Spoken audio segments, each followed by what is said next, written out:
Bom dia a todos, eu sou o Júlio Viana, cofundador e CEO da Plaza. Estou aqui em mais um episódio do Maya Talks, o podcast que é feito pelas pessoas que constroem o mercado imobiliário. E hoje eu estou aqui com uma pessoa muito querida, que é uma cliente nossa da Plaza, uma pessoa que eu tenho me aprofundado e conversado muito sobre o mercado, uma visionária do mercado imobiliário, que é a Keila Kim, CEO da Kim Imóveis. A Keila, ela, além de ser uma empreendedora que está construindo um negócio super legal, ela também é advogada e tem uma história sensacional que a gente vai conversar aqui hoje. Bem-vinda, Keila, ao Maya Talks, e estou super empolgado aqui para conversar com você e entender um pouco mais da sua história.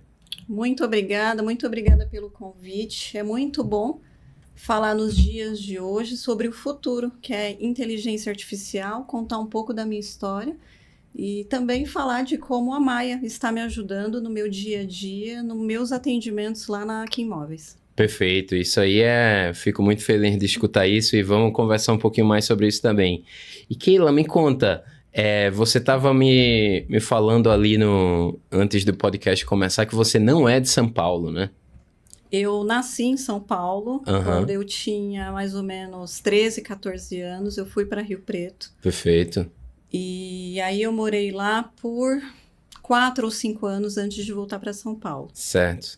A vida no interior ela é bem diferente da vida aqui em São Paulo, né? Por exemplo, eu frequento muito o interior porque minha esposa é de Ribeirão Preto e eu acho que o interior ele acaba sendo um lugar onde você acaba tendo muito mais tranquilidade para crescer, né? Como criança, como adolescente. Mas São Paulo depois traz aí, é como um imã que traz você para prosperidade profissional. Me conta aí, como é que foi você crescer no interior de São Paulo e depois o que te fez voltar para cá? Eu fui para Rio Preto com 13 ou 14 anos. Eu estava grávida da minha filha Natália, eu fui mãe muito cedo. Lá em Rio Preto, eu trabalhei como panfleteira, trabalhei com algumas crianças, movimentando as crianças para tirar foto, alguns trabalhos que a gente fazia usualmente lá no centro de Rio Preto. Estudava também, finalizei o colégio lá em Rio Preto, e lá foi uma época muito difícil para mim, né? Foi uma época muito sofrida. Às vezes eu vou para Rio Preto e eu fico me recordando do que eu vivi em Rio Preto. Então, era uma época que a gente era mais pobre, não tinha muito poder financeiro, tanto que eu entregava panfletos, depois eu ia para a faculdade, para o colégio, e a gente acabou morando, a gente foi migrando de casas, né, e a gente acabou morando no conjunto de chácaras. E eu falo sempre, a lembrança que eu tenho de Rio Preto é eu chegando da escola, num ônibus na BR, eu não vou lembrar o número da BR, que lá Certo. tudo tem número, né? E aí eu chegando nesse ponto, atravessando essa rodovia e subindo uma estrada de terra até chegar nessa chácara que a gente morava. E eu lembro que chovia, raramente chove em Rio Preto, mas às vezes chovia, e eu subia com uma amiga, a gente colocava saquinho de plástico no pé, sabe? Para uma puxando a outra, porque atolava o... Sim. Então, eu morei em Rio Preto, é uma cidade maravilhosa, mas essa época em especial que eu vivi lá foi uma época muito sofrida da minha vida, né? Mas é uma cidade muito bacana. Que história maravilhosa. Você, com adolescente, foi mãe, foi para o interior, começou a trabalhar muito cedo. Eu acredito que geralmente o sofrimento faz a gente ficar mais forte, né? E quais foram os grandes aprendizados aí que você teve nessa época, talvez, e muito, talvez antecipando aprendizados que as pessoas costumam ter quando elas já estão adultas, né? E você teve que ser precoce com relação a isso. Conta aí pra gente os aprendizados que você teve nessa época que talvez você leva pra vida, né? Uma coisa que eu aprendi é sempre estar em movimento. Então, eu tinha uma filha e ela custava para que eu fosse trabalhar. Então, eu tinha que ter alguém para deixar a minha filha. E eu pensava no seguinte, mesmo que eu empate, o que eu ganho na rua e o que eu pago para a pessoa cuidar dela, eu tenho que estar em movimento na rua. Porque é na rua que eu vou conseguir conhecer outras pessoas, aprender algum tipo de trabalho que eu consiga ganhar mais dinheiro. Então, eu me recordo que eu tinha amigas que falavam, mas para que você vai trabalhar, né? Na mesma coisa que você ganha trabalhando, entregando panfleto, ou pegando as crianças para tirar foto, é a mesma coisa que você paga para a mãe da fulana para deixar a sua filha e conseguir trabalhar.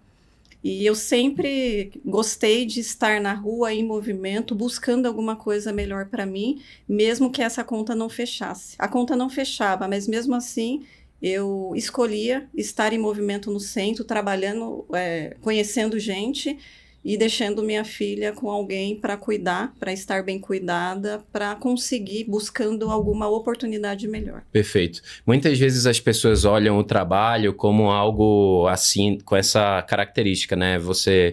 Se eu ganho 1.000 e eu gasto 1.000, então eu não preciso trabalhar. Mas muitas vezes o trabalho ele é um investimento para o futuro. Então, um investimento, é igual a plantar algo, né? Você gasta dinheiro para plantar algo hoje para colher frutos no futuro. E é muito importante que você tenha essa mentalidade para você entender que o esforço de hoje precisa trazer resultados no futuro, né? Muitas vezes as pessoas não percebem isso. Então, da onde que veio isso, assim? Eu acho que não é comum para todo mundo ter esse tipo de pensamento, de mentalidade, né? Da onde que veio isso para você? É alguma coisa da família? É uma coisa sua que talvez você acabou sendo mais ambiciosa quando era mais nova? Me conta um pouco mais de onde que veio isso. Estou pensando aqui. Nunca parei para pensar nisso, mas com certeza veio da minha mãe, que ela sempre teve comércio e sempre comércio, ela teve bar e ela sempre colocava a gente para trabalhar junto com ela em chiqueirinho, sabe? Sim. Correndo lá, ajudando ela no dia a dia. Era o valor do trabalho já incorporado no trabalho da sua mãe. Você viu o esforço dela no dia a E dia. ela sempre inativa, sempre trabalhando. Meu pai, ele foi para o Japão, a gente era nova e eu era criança ainda, devia ter uns 4 ou 5 anos. E ela sempre inventava, montava alguma coisa, colocava a gente para trabalhar. E ela sempre teve esse pensamento de deixar a gente em casa, bem cuidado, e estar na rua buscando melhorar a vida dela e a nossa também. Legal. Essa é uma coisa legal. Acho que o valor do trabalho, muitas vezes, ele vem diretamente dos nossos pais, né? Se a gente tem pais esforçados, muita gente, às vezes, acha que uma mãe esforçada, ela deixa de gastar mais tempo com os filhos, mas, na verdade, os filhos, no futuro, eles se admiram com esse tipo de comportamento, né? Ao invés de terem ali uma característica de querer ter passado mais tempo com os pais, né? Muito legal, Keila. E me conta, aí durante esse período em Rio Preto, você era mãe, trabalhava e estudava ainda, e você sempre gostou muito de estudar, porque você é advogada, né? Então, para fazer faculdade, a gente tem que gostar dessa parte mais de ler, de estudar, de aprender. Como que você conciliava tudo isso naquela época e como foi esse movimento aí para a faculdade? Eu sempre gostei de estudar. Desde pequena, sempre tirei 10, era a melhor da turma, fazia ditado, ficava até depois do horário. E isso me trouxe muitas coisas boas, porque quando eu fui para Rio Preto, a minha carga em São Paulo era tão boa que eu não precisava estudar muito. Então isso me ajudou, porque eu precisava trabalhar, eu ia para a escola, mas eu fazia as provas com muita facilidade, porque eu já tinha uma bagagem muito boa daqui de São Paulo. E aí depois, quando eu voltei para São Paulo, que eu comecei a trabalhar nas imobiliárias e me sobrava tempo, eu comecei a cursar direito porque eu sentia uma falha na minha profissão como corretora. Então eu sentia um bloqueio na parte de ver documentação, na parte de fazer contrato, um pós-venda, e como eu sentia que as pessoas demoravam muito para fazer isso e eu buscava agilidade, eu decidi estudar para eu conseguir fazer. Legal, muito bom. Então, o que você está dizendo que eu acho que é excelente para o mercado imobiliário é que a gente no mercado imobiliário precisa ter uma habilidade carismática vendedora, né, de se dar bem com o cliente, de fazer aquele negócio acontecer, mas a gente também precisa estudar muito para aprender sobre, né, sobre o mercado como um todo. Não adianta só saber vender bem, você tem que estudar também, né? É, uma característica dos donos de imobiliária é que eles são corretores, ótimos corretores, né? Ponta de venda, e aí eles decidem montar imobiliária. Só que o nosso time de corretores, né? Eles não têm costume de estudar. É muito difícil você ver alguém que é corretor que tem o costume de estudar. Pelo menos eu não vejo, eu conheço muito corretor. Sim. E aí a pessoa ela acha que é só abrir imobiliária e contratar corretor, mas não é, porque tem toda uma gestão por trás disso. Então, realmente, além de você ser uma boa vendedora, você precisa ter conhecimento para conseguir fechar um negócio, ver se o negócio é sadio para o seu cliente, ter o mínimo de noção para olhar uma documentação, para fazer um pós-venda, porque você precisa dar segurança do que está acontecendo com ele. E era isso que eu sentia falta. Então, eu comecei a trabalhar no mercado imobiliário e eu sentia que os advogados, eles demoravam muito para retornar em contrato, em fechamento, e às vezes eu perdia a venda. Sim, Né? pela velocidade. Pela velocidade. Eu Olha falei, só. isso não pode acontecer. E aí eu decidi, eu falei, eu vou começar a estudar direito para me ajudar no mercado imobiliário. Então eu falo que eu sou primeiramente corretora e depois advogada, e não ao contrário. Porque eu virei advogada, depois tirei minha OAB, mas pela necessidade que eu tinha como corretora de fechar os meus negócios mais rápido. Perfeito. Mas essa parte do mercado imobiliário a gente pulou, né? A gente estava lá na adolescência em Rio Preto. Como que foi? Você voltou para São Paulo depois e entrou no mercado, ou você entrou no mercado lá? Conta um pouquinho como foi esse movimento e da onde que veio a ideia de trabalhar no mercado imobiliário. Tá. Eu vim para São Paulo, e aí eu trabalhei em algumas áreas. Fiz um intercâmbio na Irlanda, eu fiquei na Irlanda, fora do Brasil, por volta de 1 ano, mais ou menos. Olha, legal. Voltei e eu queria montar algum comércio. Então, eu montei um bar, um boteco em Moema, eu e minha irmã. E eu trabalhava meio período e minha irmã meio período. Então, eu trabalhava das 6 às 2 e minha irmã das 2 às 10. E eu sentia falta de ter o que fazer depois das 2. Então, eu fui buscar oportunidades que eu conseguisse trabalhar das 2 em diante e fui trabalhar numa imobiliária de lançamento. E trabalhava das 2 às 10. E aí passaram 3 meses e eu já estava ganhando mais na imobiliária do que no bar. Aí eu falei, Kelly, vamos vender o bar? Aí conseguimos vender o bar, então eu trabalhei nessa imobiliária de lançamento, eu trabalhava com Minha Casa Minha Vida, e como eu trabalhava com um público que estava comprando o primeiro imóvel, um público mais humilde, eu ficava muito feliz quando eu vendia imóvel para as pessoas, quando eu entregava a chave. E aí eu falei, eu vou fazer isso, vou me profissionalizar para vender imóvel. E aí eu trabalhei nessa imobiliária por 1 ou 2 anos e depois eu fui trabalhar em imobiliária de terceiro. Então eu passei por mais 2 imobiliárias, acho que cada uma 1 ano. E aí por que que eu decidi montar aqui imóveis? Porque eu entrava numa imobiliária, aí eu aumentava os ganhos, né, da imobiliária também. Sentia essa dificuldade do retorno. E eu sentia, Júlio, que quando eu começava a produzir muito, tinha a primeira coisa que acontecia, que o dono da imobiliária, ele tratava as propostas mais devagar, né? Ele não tinha rapidez. E a segunda coisa é que eles sempre queriam diminuir a comissão do corretor. Sim. E aí eu passei por uma imobiliária, aconteceu isso, fui para a segunda e eu falei, e agora, né? E aí foi que eu decidi montar aqui imóveis para conseguir trabalhar e passar essa cultura de que todo mundo tem que ganhar junto, né? Não é só a imobiliária deveria estar feliz sempre que o corretor está prosperando, e ela está prosperando junto também.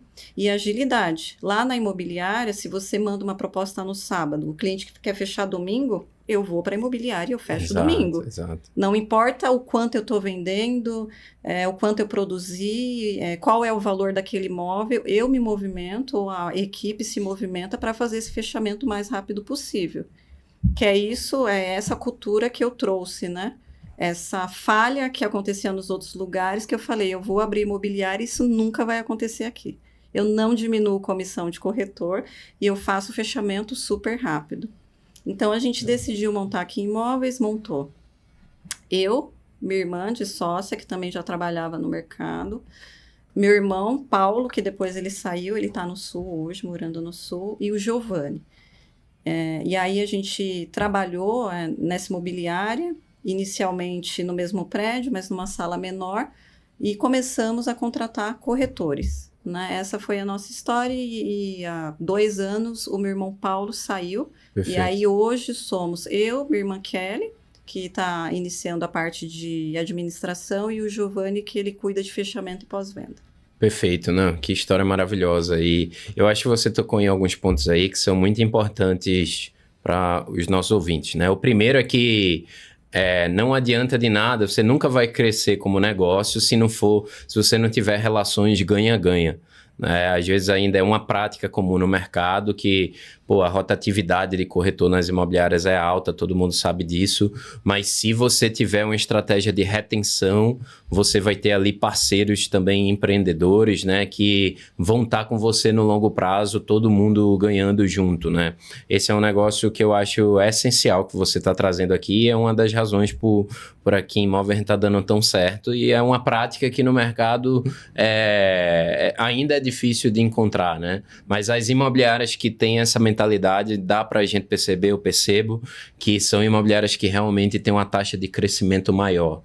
Esse é um ponto muito importante. E o outro ponto é que esse é um passo também arriscado que você deu de montar uma imobiliária, não só pelo risco do negócio, mas é porque envolve outras habilidades também. Enquanto você é corretor, você está fechando a venda ali, você é dono do seu processo comercial. A partir do momento que você abre uma imobiliária e você traz corretores, você começa a ter que trabalhar a gestão dessas pessoas, gestão do processo de treinamento dessas pessoas, gestão do processo de contratação dessas pessoas, sistemas que não são poucos hoje que a gente tem que contratar para montar uma imobiliária. Como é que foi esse processo no início? Você lidou com isso com naturalidade ou teve um período ali de adaptação onde tinham coisas ali que talvez você não gostasse tanto e teve que se esforçar para dominar aquilo e hoje já é algo mais natural para você?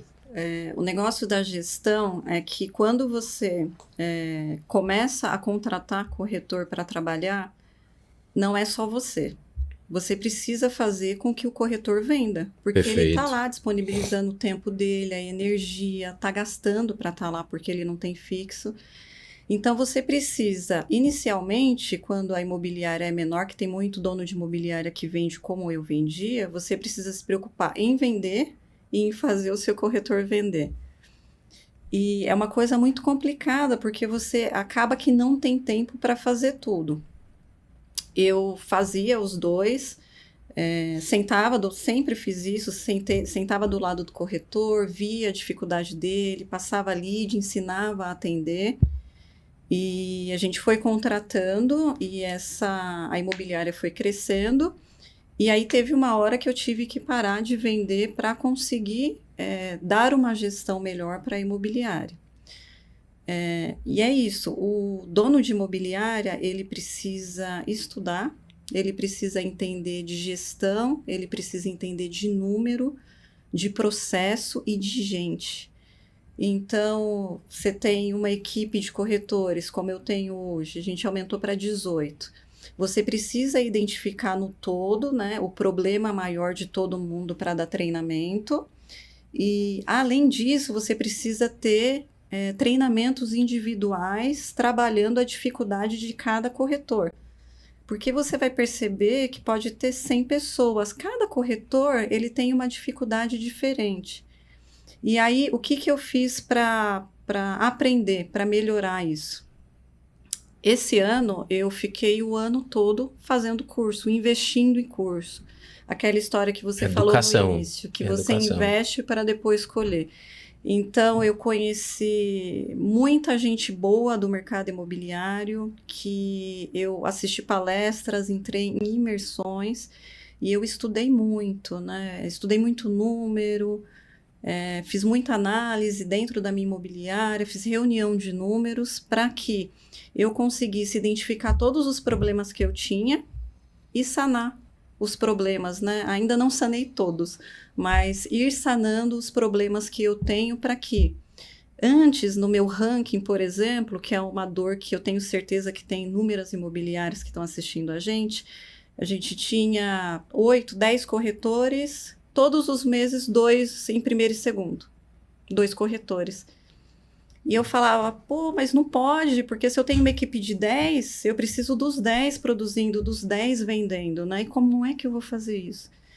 E aí eu comecei a pegar a dificuldade de cada um, comecei a dar curso, em geral para eles, né? Falar de processo, esmiucei o processo, né? Do funil, de entrada de lead, de interação, de visita, de fechamento. E aí eu fiquei muito feliz, até o mês passado eu postei. Entraram 2 corretores agora, mas até o mês passado eu tinha 16. Dos 16, 9 estavam no ranking. Legal. Eu estouro focos quando eu vejo 9 no ranking. Fico feliz também. Muito feliz, porque não é um ou outro que está no ranking, são 9, é metade da equipe que produziu, que vendeu, que está ganhando dinheiro. Perfeito. Então isso para o gestor é uma coisa muito difícil de fazer. Você precisa ter um trabalho muito grande de cultura, de gestão, de educação. E você precisa ter um cuidado com cada colaborador para conseguir identificar o problema dele, resolver para que ele consiga prosperar. Um exemplo, eu tenho um corretor que ele até cursou direito comigo e ele está na imobiliária há 4 meses. E ele tinha um problema no meio do funil. Ele não conseguia traçar o perfil do cliente, o cliente respondia a ele, mas ele não conseguia traçar imóveis dentro do perfil para encaminhar para esse cliente. E o cliente parava de responder ele porque ele enviava coisa errada. Sim. E aí eu sentei por inúmeras vezes com ele, até ele entender como é que o processo funcionava. E aí o mês passado ele foi número 1. Faz 4 meses que ele está lá. Ele foi número 1 em vendas. Ele vendeu 1.650.000. Mas eu fiquei super feliz. Eu falei, imagina 4 meses de imobiliária, que progresso, exatamente. Que progresso. Isso. E normalmente as pessoas acham que quem vai estar em primeiro e em segundo é quem está mais tempo. Mas não, o menino, claro. Em 4 meses, se esforçou.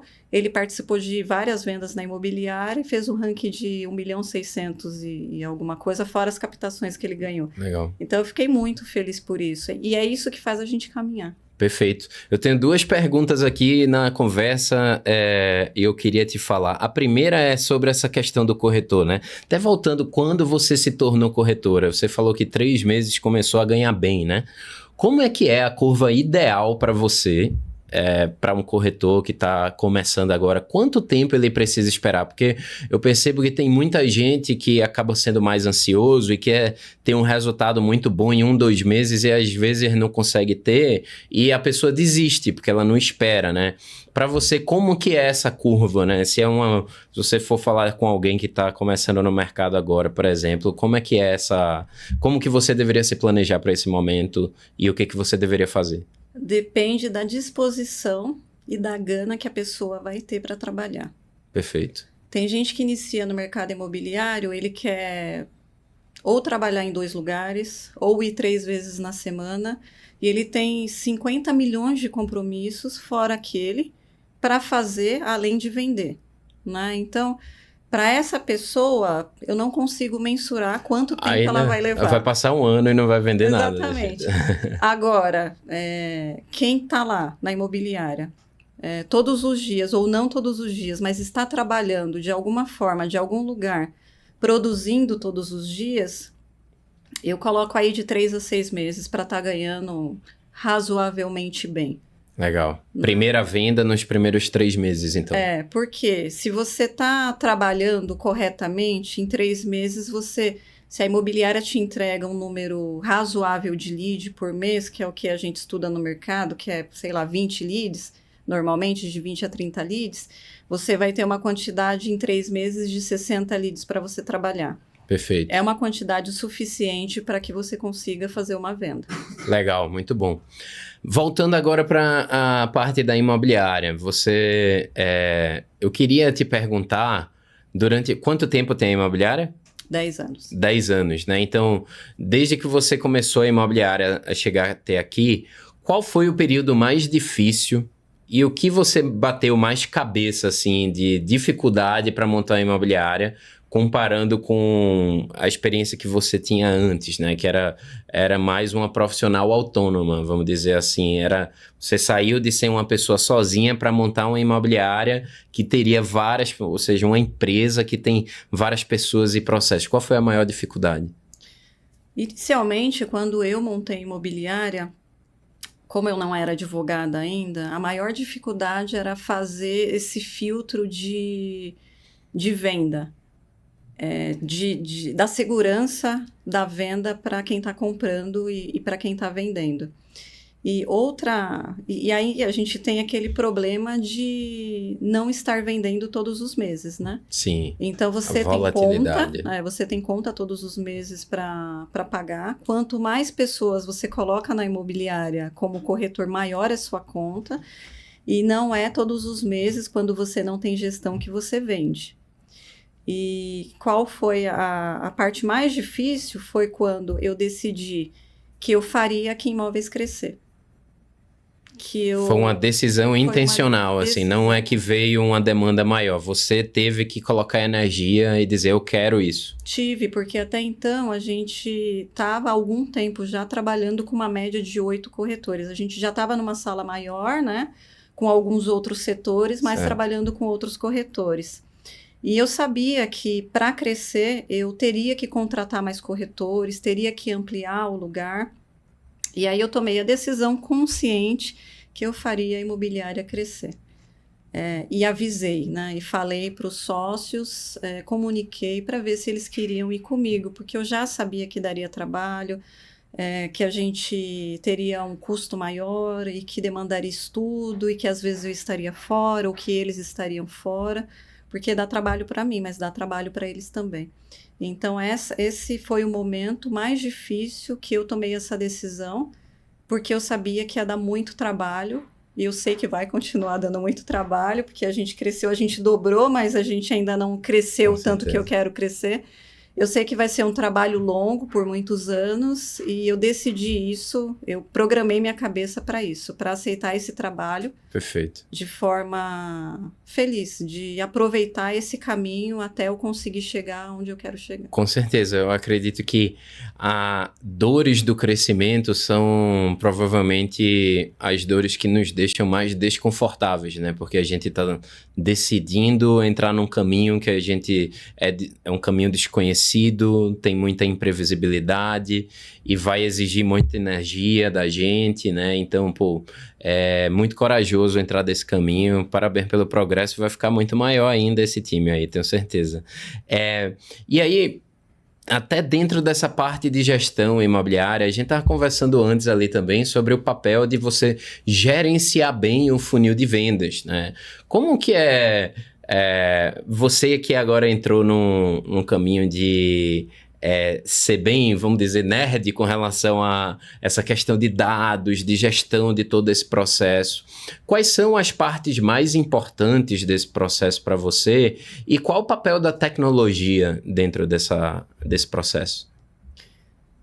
O processo mais importante que eu coloquei na imobiliária até hoje foi essa parte do funil.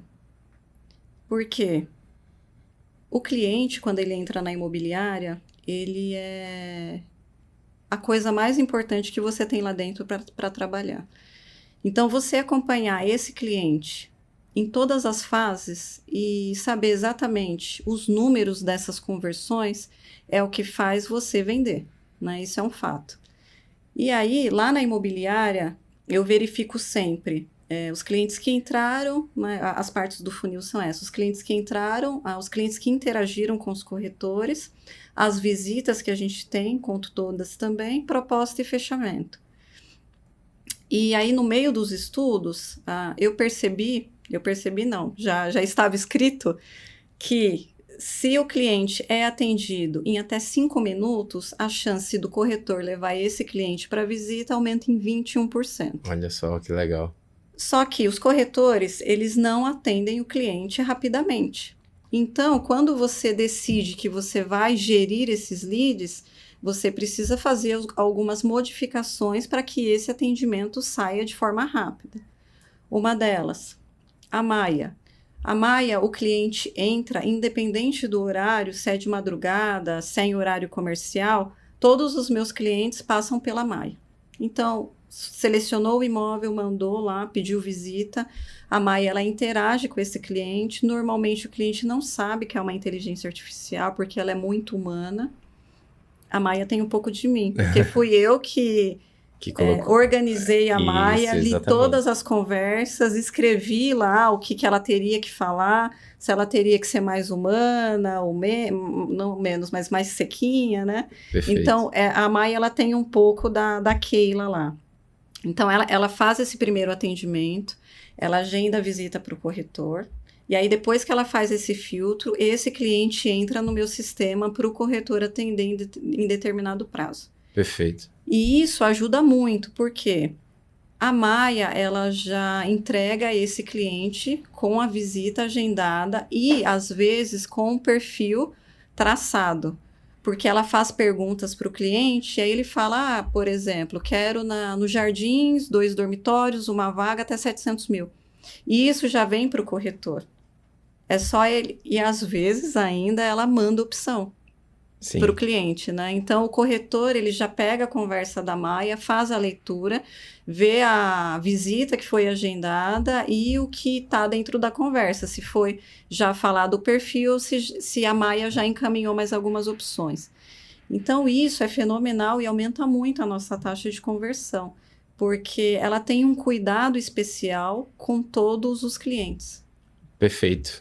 E a importância do atendimento 24 horas e fora de horário comercial, né, Keila? Você está trazendo aspectos muito importantes aqui. Se você, antes da inteligência artificial, o cliente entrava em contato com a imobiliária, muitas vezes ele só ia ser atendido no outro dia, no final de semana, em 2, 3 dias, ele acaba nem lembrando mais quem é a imobiliária, né? Com atendimento 24 horas e no final de semana, o corretor ele está ali mais amparado para alguém que está fazendo esse primeiro atendimento para agendar a visita.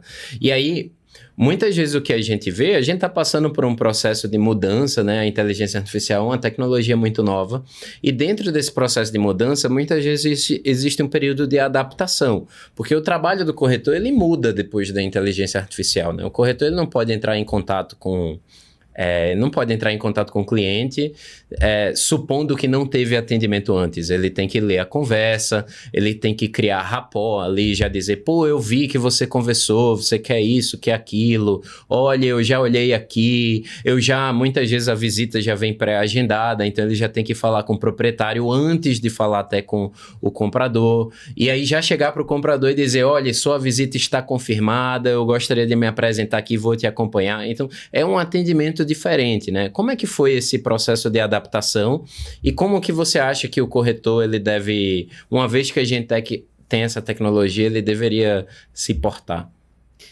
Então, quando a gente implantou a Maia lá, no começo a gente teve um pouquinho de resistência por parte dos corretores. Só que aí a gente deu o treinamento, falou que eles teriam que fazer a leitura da conversa, entrar em contato com o cliente já falando, né, levando em consideração, dando uma continuidade, não um atendimento inicial. Perfeito.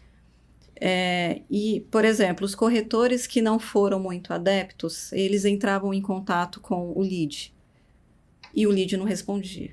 Mas por que o lead não respondia? Porque ele já tinha marcado visita com a Maia. Então, na cabeça do cliente, o cliente entrou 8 horas da noite, já está com visita agendada, aí outro corretor, que ele não sabe quem é, entrou em contato comigo, com o cliente, e está marcando a mesma visita que ele já marcou. Então, eles começaram a perceber que eles tinham que falar, tinham que fazer a leitura e falar o nome da Maia. E lá na imobiliária, o atendimento é o seguinte, eles fazem a leitura e eles dão continuidade falando. Você já conversou com a Maia, eu vou dar continuidade no seu atendimento. Perfeito. Por quê? Porque senão o cliente não responde, porque ele já está seguro com a Maia. Porque ela dá um atendimento tão bom para o cliente que na cabeça do cliente, ela deu o atendimento, o cliente passou o perfil, é uma corretora. Ela já está com visita agendada. Então, eles já estão fazendo isso automaticamente hoje, mas por isso, porque eles sentem que tem uma barreira. Se eles não se apresentam e falam que esse cliente já foi atendido pela Maia, já tem visita agendada, eles vão continuar o atendimento, o cliente ele não responde. Então, é essa continuidade que dá, porque ela dá o atendimento tão bom que o cliente precisa falar o nome dela para continuar e levar na visita, senão ela acha que é a Maia que vai estar lá. Exato. Existe até o risco de piorar, né? Se o corretor ele tenta dar um atendimento inicial novamente, ele não sabe que tem um pré-agendamento de visita, é capaz de o cliente não gostar daquela situação, a experiência fica pior. Então, é super importante você usar a tecnologia direito para conseguir ter um bom proveito dela, né? Perfeito, muito bom. E aí, dentro desse processo de gestão do funil, a gente tem um primeiro atendimento que ele é automatizado, ele traz ali uma inteligência para algo que não existia antes. E você tem ali depois as partes que saem da inteligência artificial e vão para a visita, vão para a proposta. Como é que é a gestão do funil para essas áreas, especificamente no seu dia a dia? Então, inicialmente, eu estava fazendo toda essa gestão no funil à vista. Então, eu pegava todos os clientes, colocava em post-it nessa lousa, né? Nesse funil à vista, e aí eu movimentava esses clientes dentro dessa lousa. Só que começou a crescer o número de corretores. E aí eu estive em outro curso, e aí eu peguei algumas informações com o pessoal que fazia esse gerenciamento já dentro do sistema. Então, hoje eu tenho uma pessoa que me ajuda e todos os dias a gente fala com os corretores 2 vezes por dia para verificar se tem visita, se teve visita no dia anterior ou se teve visita naquele dia, ou o corretor ou... O corretor informa as visitas, então, e vocês anotam todas essas visitas para controlar isso. Por quê? Porque a gente não tinha a cultura de colocar as visitas e movimentar esse cliente dentro do sistema. Então, como é uma coisa nova que a gente está implantando, né, que eu fazia na mão e eles estão tendo que fazer agora, a gente acompanha para ver se eles estão movimentando o cliente, por exemplo, de interação para visita, se estão colocando os dados da visita corretamente, para que depois eu consiga puxar esses dados e tomar decisões em cima desses dados. Mas hoje eu tenho uma pessoa que me ajuda e eu faço isso junto com ela, coloco os dados e eu faço análise desses dados 1 vez por semana. Então, 1 vez por semana eu vejo a quantidade de lead que entrou, quem interagiu, quem não, quem foi para a visita, o número de proposta, o número de fechamento para a semana. E aí, levando em consideração esses 7 dias, eu vejo se tem alguma coisa para ajustar para a próxima semana. Normalmente tem. E aí, eu chamo o corretor individualmente para conversar com o corretor e tentar ajustar o gargalo dele dentro daquele funil. Legal. Agora, eu estou com acabei de promover 2 gerentes. Agora, eu vou ensiná-los a fazer essa mesma análise e falar com os corretores. Isso que você está dizendo é o papel... É como é importante você ter um gerenciamento diário desse funil, né? Que é você conseguir falar com os corretores 2 vezes por dia para pegar o status do que aconteceu e aí fazer essa mudança do funil para você conseguir realmente gerenciar ele com informação em tempo real, né? Brilhante, muito bom. E hoje, como que é essas 2 reuniões por dia? Ela é online? Ela é presencial? Como que você movimenta as pessoas para estarem aí presentes para fazerem essa reunião? Eu faço de forma online, eu faço no WhatsApp. Então, a gente, imagina se se eu fizer reunião online todos os dias, né? Infelizmente, hoje eu não tenho tempo, mas seria ótimo. Então, a gente manda mensagem, a gente tem um grupo de WhatsApp. Eu, o David e o corretor, e agora inclui o gerente. Perfeito. Todos os dias, o David chega às 10 horas da manhã. Olá, bom dia, tudo bem? Você fez visitas ontem? Por favor, me passa os dados. Ah, legal. Aí o corretor passa, já incluiu no CRM? Ah, não consegui incluir porque eu estou em outra visita. Ok, vou incluir para você. Perfeito. Mas a ideia é que ele pergunte e que o corretor passe a fazer isso sozinho, né? Tem o hábito de colocar, organizar isso dentro do CRM. Mas eu acredito que a visita é um pouco mais complicado porque demanda um pouquinho mais de tempo para colocar as informações lá. E aí, no final do dia, a mesma coisa. Sobre os clientes. Tem corretor que ele está na imobiliária quase todo dia. Então, eu vejo o espelho da semana, quantos clientes ele recebeu e aonde está o cliente ficou parado. Normalmente, onde o cliente está parado é onde tem o gargalo dele. Com certeza. Então, eu chamo o corretor para conversar, eu pergunto de cliente a cliente para ele, e aí ele me passa as informações e eu vejo, por exemplo, o cliente interagiu comigo, eu mandei opções, só que ele parou de me responder.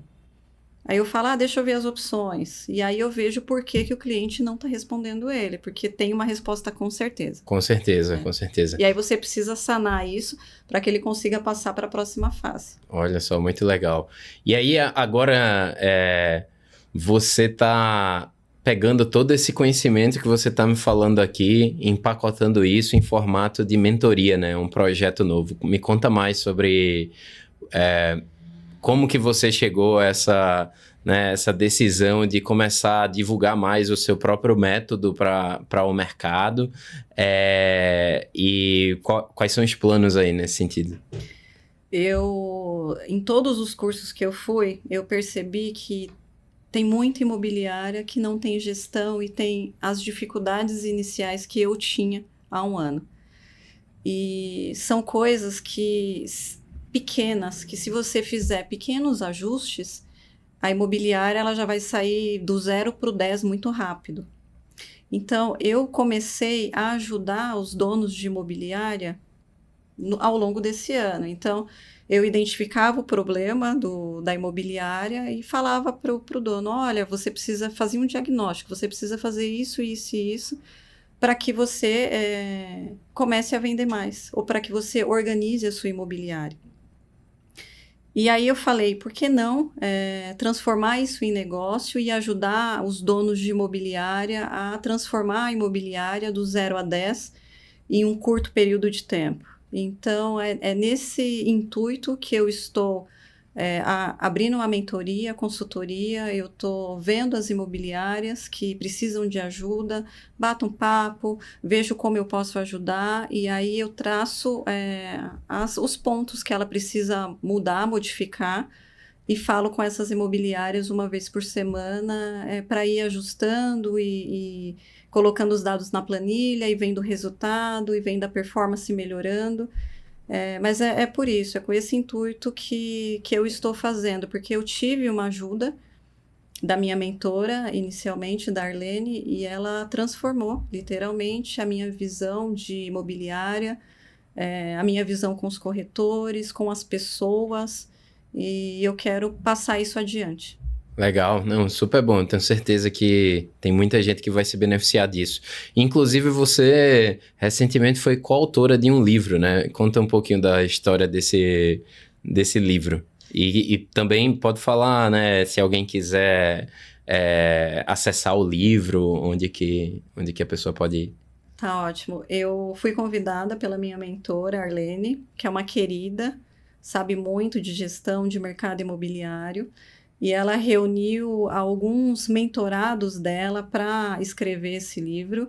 E aí eu escrevi um pouco da minha história. Ela gosta muito de falar da parte do marketing, né? Sim. Que quando eu conheci a Arlene, eu era crua no marketing, eu não tinha Instagram profissional. Meu Instagram, ele completou 1 ano em novembro. Ah, olha só. O meu primeiro vídeo que eu fiz foi com a Arlene.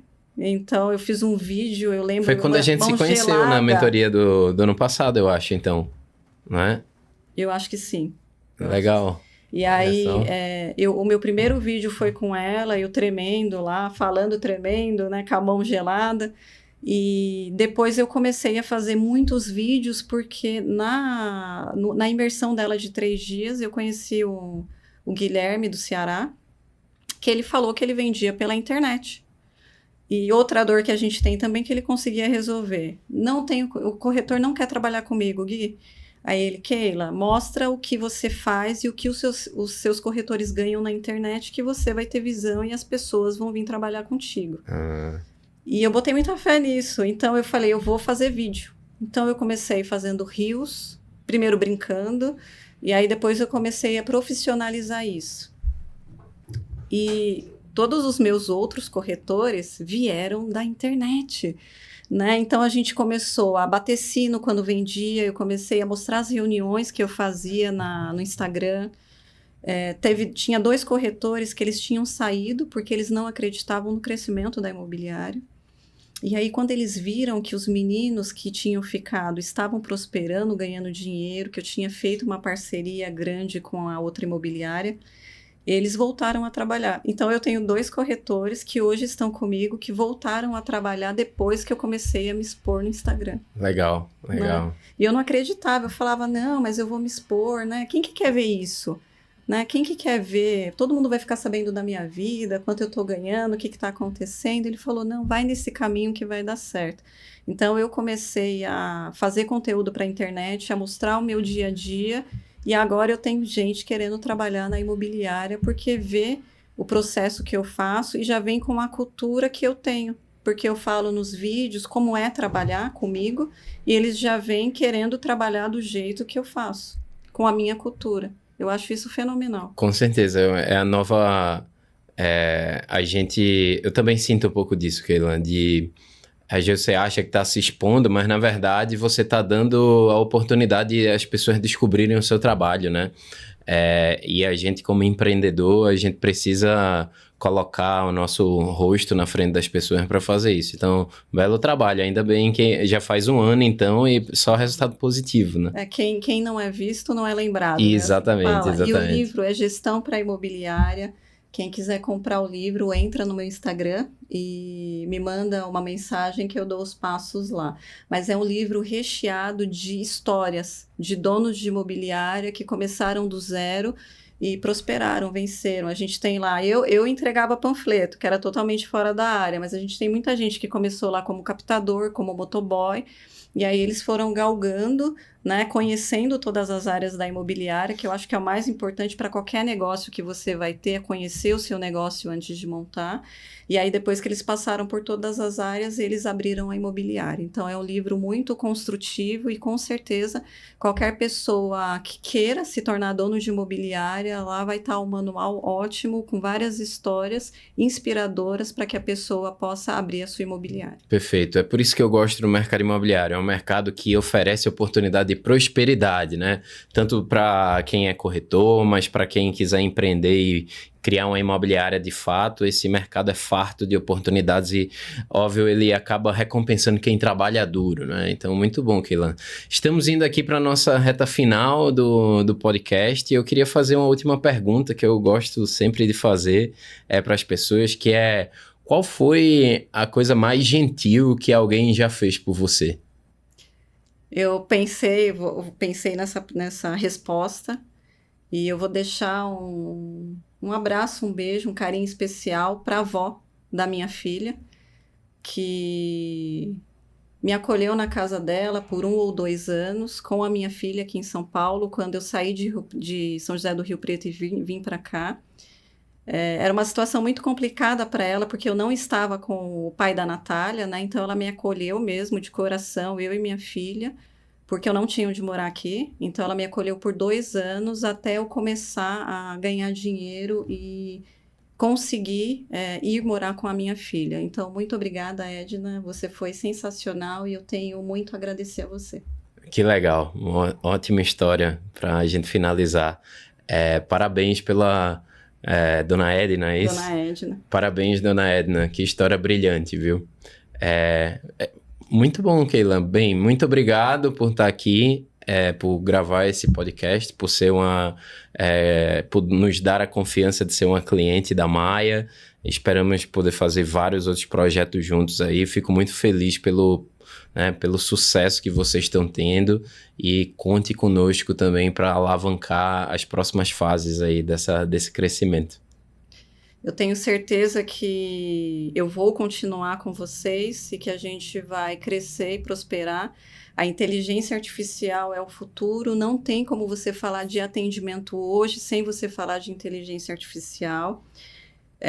Eu até comentei com você que eu fui num evento que tinham poucas imobiliárias utilizando, então eu quero deixar um recado para as imobiliárias aqui. Primeiro, se precisar de uma ajuda, me segue no Instagram, Keila Kim, e coloque inteligência artificial de toda forma dentro da sua imobiliária, porque é o futuro e é o que vai te ajudar a virar o jogo, a prosperar, a crescer. Muito obrigada. Legal, muito bom. Obrigado, Keila. Obrigada, Júlio. Valeu. Bem, gente, finalizamos aqui mais um Maia Talks. Muito obrigado pela sua presença aqui hoje e até a próxima.